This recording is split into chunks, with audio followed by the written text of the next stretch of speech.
irmãos, vamos dar início à nossa reflexão de hoje. Hoje é um dia importante para o nosso país e para o nosso estado, um dia onde nós ou já fomos ou iremos fazer o nosso papel social de votação. Para aqueles que forem votar, para aqueles que não forem votar, nós vivemos numa democracia, você tem direito de votar e não votar. Mas se você não votar, você paga uma multa, né?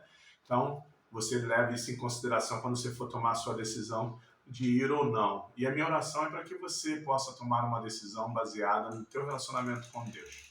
Peço ao Senhor que Ele fale ao teu coração e que você tenha paz para tomar decisões. E não seja uma decisão baseada no que as pessoas dizem. Mas olha, Senhor, você é uma pessoa que ama a Deus, você é uma pessoa que busca a Deus, então Deus pode te orientar nesse processo, Ele quer te orientar, mas submeta suas decisões ao Senhor. Tá bom? Não ouça os outros, nem correntes de WhatsApp. Tenha paz no seu coração para tomar decisão. Abra sua Bíblia em Romanos capítulo 14. A gente vai ficar com ela aberta porque eu vou usar alguns textos. Eu queria muito que você me acompanhasse nesse tempo. Caso você esteja dirigindo, vendo esse vídeo, por favor, não precisa pegar a Bíblia, né? Ouça o que eu vou falar, mas se você estiver em casa, no conforto do seu lar, ou estiver em algum lugar seguro que você possa pegar a sua Bíblia, pegue agora para que possamos ler juntos. Eu quero pensar com você sobre o tema os fracos e os fortes na fé. Que isso, pastor? Existe fraco na fé e forte na fé? Existe. O apóstolo Paulo vai falar isso em Romanos capítulo 14, verso 1, e também em Romanos capítulo 15, verso 1. Nós vamos ler esses dois versículos, Romanos 15, 1 e Romanos 14, 1. Então pega a sua Bíblia, abra, que nós vamos ler agora. Romanos capítulo 14, verso 1. Acolham quem é fraco na fé, não, porém, para discutir opiniões. Esse é Romanos 14, 1. Agora vamos ler Romanos 15, 1. Ora, nós que somos fortes na fé, temos de suportar as debilidades dos fracos e não agradar a nós mesmos. Vamos orar? Senhor Deus, nós pedimos que em nome de Jesus o Senhor nos ajude a compreender esta palavra. E eu peço, Senhor, que o Senhor possa, com o seu Santo Espírito, nos auxiliar num dia tão complicado. A nossa igreja, a igreja do Senhor Jesus, não se submete de forma alguma ao que as pessoas falam. Nós nos submetemos ao Senhor. Então, por favor, Senhor, nos orienta. Nós queremos ser teus servos nos dias de hoje, tanto na hora da votação, como para auxiliar as pessoas que precisam. Em nome de Jesus. Amém. Nestes versículos, Paulo dá instruções àqueles que são chamados pelo apóstolo de fracos e fortes na fé. Tanto em Romanos 14, 1, quando ele cita o termo fraco na fé, como em Romanos 15, 1, ele cita forte na fé. Mas quem são essas pessoas? É sobre isso que a gente vai conversar nessa manhã. Continua no capítulo 14, do verso 5 ao 6. Vamos lá. Alguns pensam que certos dias são mais importantes do que os demais, mas outros pensam que todos os dias são iguais. Cada um tem opinião bem definida em sua própria mente. Quem pensa que certos dias são mais importantes faz isso para o Senhor. Quem come de tudo faz isso para o Senhor, porque dá graças a Deus. E quem não come de tudo é para o Senhor que não come e dá graças a Deus. Aqui tem instruções para os fracos e instruções aos fortes. Paulo faz referências às disputas entre os chamados fortes e fracos na fé. Os fortes eram cristãos que consideravam certas proibições dispensáveis. Nesse texto, Paulo está mostrando que os fortes na fé, eles não vão discutir algumas orientações que são orientações, às vezes, muito da cultura, da tradição. E ele vai falar, não vou discutir sobre isso. O texto que a gente leu é que tem gente que come de tudo. Naquela época, a questão do porco era muito complexa. Tem gente que come de tudo. Só que essas pessoas dão graças a Deus antes de comer. Então, elas entendem que é para o Senhor. E tem pessoas que não querem comer de tudo. Elas também dão graças a Deus. Não importa. Não importa se ela come ou se ela não come. O importante é ela saber dar graças a Deus pelo que faz. No caso, aquelas que não foram declaradas especificamente da Bíblia, a sua fé era forte o bastante para cometerem tais atos sem que tal conduta gerasse neles culpa em sua consciência. Olha só o verso 22. A fé que você tem, guarde-a para você mesmo diante de Deus. Bem-aventurado ou feliz é aquele que não se condena naquilo que aprova. Ele não tem culpa de comer aquele tipo de carne ou de celebrar o Senhor daquela forma. Engraçado que se você for numa tribo indígena, as pessoas têm uma forma de se vestir. Se você for em algum país da África, outras pessoas têm forma de se vestir. Se você for na Europa, tem outras formas de se vestir. Se você vier em Brasil, em diferentes estados, tem outras formas de se vestir. Pode ser que uma forma que um índio se vista escandalize um europeu, um próprio brasileiro, que um africano se viste escandalize outro, mas a nossa fé não está baseada no que as pessoas estão vestindo. A nossa fé está baseada no nosso relacionamento com Deus. E ele vai entender que os doentes na fé eram os cristãos cuja consciência estava preocupada com essas proibições. Alguns cristãos pensavam que podiam comer qualquer coisa servida como comida. Outros pensavam de maneira oposta. Uns pensavam que os dias festivos dos judeus deveriam ser observados, enquanto outros não. Cristãos que se converteram, mesmo sendo judeus ou não, alguns mantinham a tradição judaica e outros não mantinham a tradição judaica. Paulo está falando para esses dois públicos, pessoas que levavam tão a sério as manifestações da tradição judaica que acreditavam que se não fizesse estavam desrespeitando a Deus. E tinha outras não, que entendiam que Cristo tinha libertado de qualquer tradição e que eles podiam seguir a vida sem fazer aqueles rituais propostos pela religião judaica. Paulo se ocupa de trazer a consciência de ambos, seus deveres. Nesses assuntos, os fortes não deveriam desprezar os fracos, como se eles fossem meros ignorantes. Ao mesmo tempo, os fracos não deviam julgar os fortes, afirmando serem eles profanos ou mundanos. Ele nos lembra que ambos, tanto os fortes quanto os fracos, prestarão contas a Deus. Vamos para o verso 12. Assim, pois, cada um de nós prestará conta de si mesmo diante de Deus, tanto aqueles que eram vistos como fortes da fé, como fracos na fé. A questão sempre foi Jesus, gente.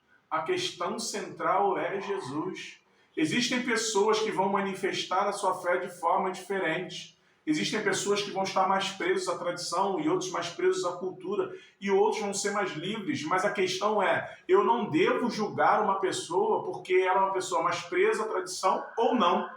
Eu não devo julgar as pessoas pelo que parece que eu acho que ela é fraca ou forte na fé. O apóstolo Paulo, no verso 7, ele vai falar que a gente vive para o outro. Vamos lá, verso 7 do capítulo 14. Porque nenhum de nós vive para si mesmo, nem morre para si. Nenhum de nós é uma referência aos cristãos, não às pessoas em geral. Os cristãos pertencem a Deus. Eles vivem para o Senhor e morrem para o Senhor. Logo, deveriam procurar tudo aquilo que agrade ao Senhor.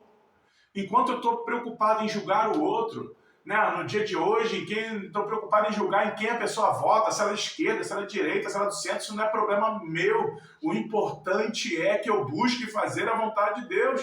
Meus irmãos, você pode votar em alguém, eu posso votar em outra pessoa, mas vai ser eleito quem Deus quer que seja eleito, e isso não muda nada entre o meu relacionamento e o seu relacionamento, porque nós dois nos unimos para ser da família de Deus, e alguns têm mais maturidade para lidar com alguns assuntos, outros têm menos maturidade, mas as duas pessoas, seja quem tem mais maturidade, seja quem tem menos maturidade, são as pessoas que vão ser julgadas por Deus pela mesma condição, a condição de sermos filhos de Deus. Em algumas áreas, eu sou mais maduro que você. Em outras áreas, você é mais maduro que eu. A questão é que suportar em amor tem a ver com isso. Em alguns momentos, algumas pessoas vão ser mais fracas na fé, e o nosso papel é ajudar essas pessoas que são mais fracas na fé. E vão ter momentos que eu vou ser a pessoa mais fraca na fé, e você, que é mais forte na fé que eu, vai ter que me ajudar. Porque é assim que uma família age. Independente da condição que o outro esteja, o meu papel é estar ali do lado daquela pessoa para ajudar aquela pessoa. Nem sempre vou gostar do que ela está fazendo, mas eu me submeto a Deus e suporto você em amor, e você me suporta em amor, e nós nos ajudamos em amor. Paulo está falando para os cristãos naquele momento. Nós não vivemos só para nós não vivemos só para o nosso umbigo, porque Cristo nos ensinou a viver. Vamos para o verso 8 e o verso 9. Porque se vivemos é para o Senhor que vivemos, se morremos é para o Senhor que morremos. Quer, pois, vivamos ou morramos, somos do Senhor. Foi precisamente para esse fim que Cristo morreu e tornou a viver, para ser Senhor tanto dos mortos como dos vivos. Meus irmãos, Cristo nos ensinou como viver. Nós temos que viver de forma que daremos conta para o Senhor. Quer vivamos ou quer morramos, nós somos do Senhor. Glórias a Deus por isso, porque nós somos do Senhor, sendo fraco ou forte na fé. O nosso parâmetro não é a pessoa que está do nosso lado, mas aquele que morreu na cruz, aquele que foi sacrificado, aquele que foi humilhado, espancado, cuspido, agredido. E ele não revidou. Ele morreu na cruz e ao terceiro dia ele ressuscitou. Ele ressuscitou e ele vive até hoje. É ele que é o nosso referencial. Não é a pessoa que está do nosso lado. O nosso referencial é o Senhor Jesus. E é para ele que nós vivemos. E é para ele que quando morrermos, nós morreremos. É para esse Senhor que nós estamos prestando conta. Então nós temos a obrigação de olhar para o lado com um olhar de compaixão e não de julgamento. Seja para aquele irmãozinho que não é tão maduro, seja para aquele irmão que é muito mais maduro que nós. Nós temos que olhar para o lado com um olhar de julgamento. Vamos para o verso 21. Já estou acabando, me acompanha aí. Vamos para o verso 21. É bom não comer carne nem beber vinho, nem fazer qualquer outra coisa que leve um irmão a tropeçar. Há uma pequena distinção entre tropeçar, ofender e enfraquecer. Paulo usa as três palavras para reiterar que um cristão maduro não deveria provocar a queda do seu irmão na fé. Ele usa a palavra tropeçar, ofender e enfraquecer. Eu tenho que tomar muito cuidado com isso. Sabe por quê, meus irmãos? Porque às vezes eu tenho uma opinião formada sobre alguma coisa e eu quero determinar para outra pessoa o que ela tem que fazer. Agora existe uma pessoa aí no Instagram que vão pedir conselho e fala assim, não pode, mulher não pode passar maquiagem, homem não pode usar camisa regata, você não pode torcer para esse time aí, né? Porque o mundo jaz do maligno. Se você torce para um time que é o maior do mundo, o mundo jaz do maligno. Então tem um monte de heresia que as pessoas estão falando por aí e a gente está vendendo isso como verdade. Porque a gente está preocupado, muitas vezes, com o que o outro está fazendo. Mas a questão que a Bíblia traz nesse texto que a gente acabou de ler são orientações para ajudar o nosso irmão a ficar firme na fé. Se possível, é bom não comer carne, nem beber vinho, nem fazer qualquer coisa que leve um irmão a tropeçar. Se a minha atitude está fazendo meu irmão tropeçar, eu preciso repensar a minha atitude. Nós não estamos aqui como impositores de tradição, de forma de culto ao Senhor. Nós estamos aqui como servos de Deus. Então eu tenho que tomar muito cuidado, porque muitas vezes a minha forma de falar, a minha forma de agir, a minha forma de viver pode fazer meu irmão tropeçar. Mas o que eu tenho que levar em consideração para tomar uma decisão de deixar de fazer aquilo que eu estou fazendo? Perguntar para o Senhor. Senhor, o que eu estou fazendo escandaliza o teu nome? Escandaliza o teu reino? Afasta as pessoas de ti? Senhor, a minha atitude é uma atitude de um servo ou de uma serva que ama ao Senhor? Eu tenho que tomar muito cuidado com isso.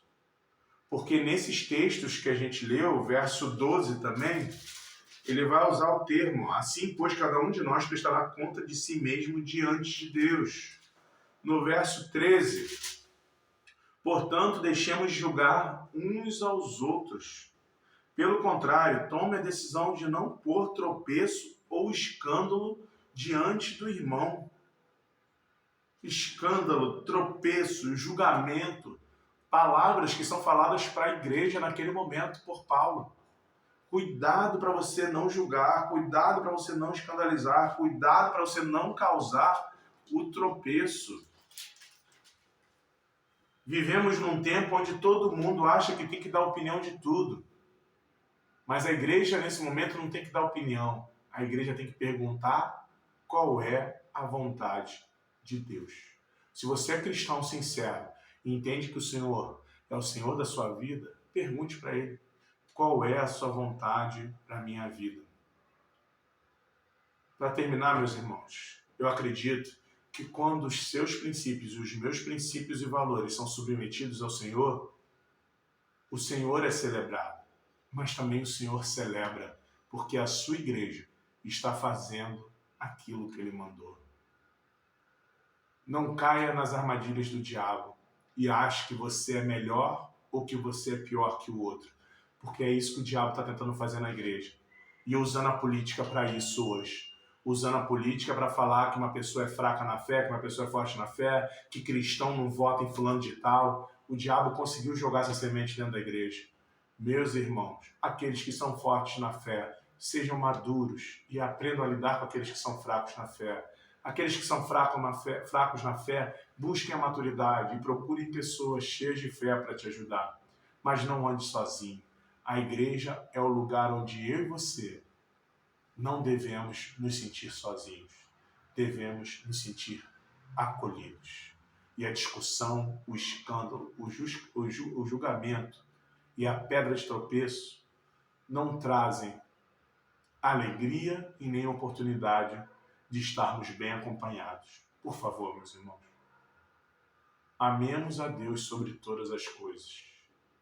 E independente das decisões sociais que as pessoas tomam, vamos lembrar que somos filhos de Deus e precisamos andar em unidade para que o nome do Senhor seja glorificado. Que essa igreja aqui seja conhecida pela diversidade de opiniões, mas por uma diversidade de opiniões unidas em Cristo Jesus. Obrigado, Senhor, por esse tempo. E o meu pedido nessa manhã de oração é, Senhor, traz sabedoria para a tua igreja para tomar decisões no dia de hoje. E, ó Pai, independente do resultado das eleições, nós nos submetemos à tua soberana vontade e te pedimos que, independente de quem seja eleito, que o Senhor mostre como a igreja tem que se comportar nesse tempo. Em nome de Jesus. Amém e amém. Hoje à noite estaremos juntos para celebrar a ceia, para orar ao Senhor e para pedir a Deus orientação nesse novo momento da nossa sociedade. Que Deus te abençoe. Até mais tarde.